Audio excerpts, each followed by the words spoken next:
আসসালামু আলাইকুম international news বাংলায় আপনাদের স্বাগতম। শুরুতে থাকছে শিরোনাম।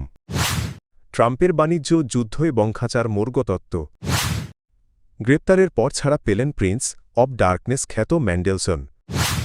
মঙ্গলবার থেকে পাল্টা শুল্ক আদায় বন্ধ করবে যুক্তরাষ্ট্র। ইরানে হামলা বিপজ্জনক হতে পারে, ট্রাম্পকে সতর্ক করলেন মার্কিন শীর্ষ জেনারেল। চীন থেকে জাহাজ বিধ্বংসী ক্রুজ মিসাইল কিনছে ইরান। ঢাকা, নয়াদিল্লি, হ্যানয় কিংবা জাকার্তা পাল্টা শুল্কের চাপে যুক্তরাষ্ট্রের সঙ্গে বাণিজ্য চুক্তিতে যাওয়া দেশগুলোর বড় অংশই এশিয়া অঞ্চলের। গ্লোবাল ট্রেড অ্যালার্ট এর তথ্য অনুযায়ী গত শুক্রবারের আগে হওয়া ২১টি চুক্তির মধ্যে ৩টি এশীয় দেশগুলোর সঙ্গে। কেন এশিয়ায় এগিয়ে গেল? এর মূল কারণ উৎপাদন ও রপ্তানি নির্ভরতা।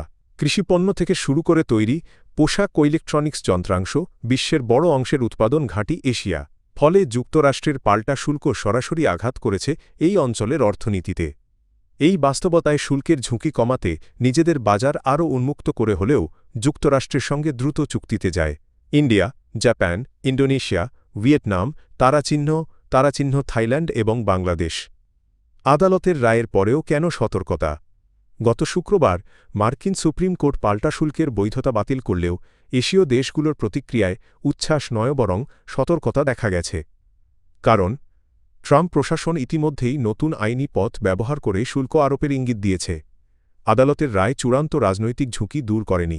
যুক্তরাষ্ট্রের বাজারে প্রবেশাধিকারের ওপর এশীয় রপ্তানি এখনও অত্যন্ত নির্ভরশীল। যুক্তরাজ্যের প্রভাবশালী রাজনীতিবিদ পিটার ম্যান্ডেলসনকে সরকারি পদে অসদাচরণের অভিযোগে গ্রেপ্তার করেছে পুলিশ। পরে তাঁকে জামিনে মুক্তি দেওয়া হয়। ব্রিটিশ রাজনীতিতে দীর্ঘদিনের ক্ষমতা ও নেপথ্য প্রভাবের কারণে ম্যান্ডেলসন প্রিন্স অব ডার্কনেস নামে পরিচিত। কী অভিযোগ? অভিযোগ অনুযায়ী প্রয়াত কুখ্যাত যৌন অপরাধী জেফ্রি অ্যাপস্টিনের সঙ্গে বন্ধুত্বের সময় ম্যান্ডেলসন সরকারি দায়িত্বে গুরুতর অসদাচরণ করেন। তখন তিনি যুক্তরাজ্যের বাণিজ্য সচিব ছিলেন। অভিযোগ রয়েছে তিনি বাজার সংবেদনশীল তথ্য অ্যাপস্টিনের কাছে পাচার করেছিলেন। গ্রেপ্তার ও জামিন। দ্য গার্ডিয়ান এর প্রতিবেদন অনুযায়ী স্থানীয় সময় সোমবার রাতে লন্ডনের নিজ বাসা থেকে সাদা পোশাকের পুলিশ কর্মকর্তারা তাকে গ্রেপ্তার করেন। কিছু সময় পর আরেকটি গাড়িতে করে তাকে বাসার সামনে নামিয়ে দেওয়া হয়। লন্ডনের মেট্রোপলিটন পুলিশ জানিয়েছে তদন্তের স্বার্থে তাকে জামিনে মুক্তি দেওয়া হয়েছে। তবে তদন্ত চলমান থাকায় বিস্তারিত জানাতে পুলিশ অপারগতা প্রকাশ করেছে। যুক্তরাষ্ট্রের US customs and border protection CBP জানিয়েছে আগামী মঙ্গলবার থেকে ডোনাল্ড ট্রাম্পের পাল্টা শুল্ক আদেশের সঙ্গে সংশ্লিষ্ট সব শুল্ক কোড নিষ্ক্রিয় করা হবে। ফলে আদালতে অবৈধ ঘোষিত ওই শুল্ক আর আদায় করা হবে না।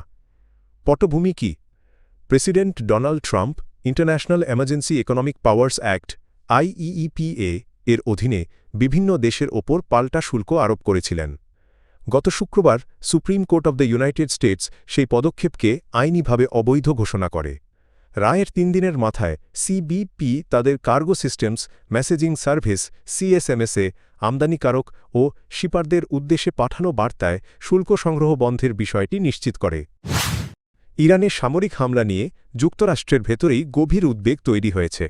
মার্কিন নৌবাহিনী ও বিমান বাহিনী কার্যত প্রস্তুত থাকলেও এই পথে গেলে যুক্তরাষ্ট্র দীর্ঘমেয়াদী ও ব্যয়বহুল সংঘাতে জড়িয়ে পড়তে পারে বলে প্রেসিডেন্টকে সতর্ক করেছেন দেশটির শীর্ষ সামরিক কর্মকর্তা। মার্কিন সংবাদ মাধ্যমগুলোর তথ্য অনুযায়ী জয়েন্ট চিফস অব স্টাফের চেয়ারম্যান ড্যান কেন সরাসরি ডোনাল্ড ট্রাম্পকে জানিয়ে দিয়েছেন যে ইরানের বিরুদ্ধে হামলা কোনো দ্রুত সাফল্য বয়ে আনবে না, বরং এটি যুক্তরাষ্ট্রকে এমন এক সংঘাতে টেনে নিতে পারে যার শেষ কোথায় তা অনিশ্চিত। কি ঝুঁকির কথা বলা হয়েছে? দ্য ওয়াশিংটন পোস্টের প্রতিবেদনে বলা হয়, জেনারেল কেইন হোয়াইট হাউস ও পেন্টাগনে কয়েকটি বড় ঝুঁকির কথা তুলে ধরেছেন। গোলাবারুদ ও সামরিক সরঞ্জামের ঘাটতি, বিশেষ করে একাধিক ফ্রন্টে যুদ্ধ হলে মিত্র দেশগুলোর পূর্ণ সমর্থন না পাওয়া যা মার্কিন সেনাদের আরও ঝুঁকিতে ফেলবে। যুদ্ধ দীর্ঘ হলে সামরিক সক্ষমতা ক্ষয় এবং অভ্যন্তরীণ চাপ বৃদ্ধি। বর্তমানে আরব সাগরে অবস্থান করছে বিমানবাহী রণতরী ইউএসএস এব্রাহাম লিঙ্কন। পাশাপাশি বিশ্বের সবচেয়ে বড় ও আধুনিক রণতরী ইউএসএস জেরাল্ড আর ফোর্ড ইতোমধ্যেই ভূমধ্যসাগরে প্রবেশ করেছে এবং ধীরে ধীরে ইরানের আশপাশের পানিসীমার দিকে এগোচ্ছে। এই দুই রণতরীর মাধ্যমে প্রেসিডেন্ট ডোনাল্ড ট্রাম্প প্রশাসন স্পষ্ট বার্তা দিতে চাইছে, প্রয়োজনে ইরানের বিরুদ্ধে সর্বোচ্চ সামরিক শক্তি ব্যবহার করতে তারা প্রস্তুত। কিন্তু তেহরান কেন ভীত নয়? ইরান বরাবরই বলে আসছে মার্কিন বিমানবাহী রণতরী ভয় দেখানোর প্রতীক, মাত্র বাস্তবে এগুলো তাদের জন্য অজেয় নয়। সর্বোচ্চ নেতা আয়াতোল্লাহ আলী খামেনেই প্রকাশ্যেই বলেছেন, ইরানের হাতে এমন অস্ত্র আছে যা এই দানবীয় রণতরীকেও সাগরের তলদেশে পাঠাতে পারে।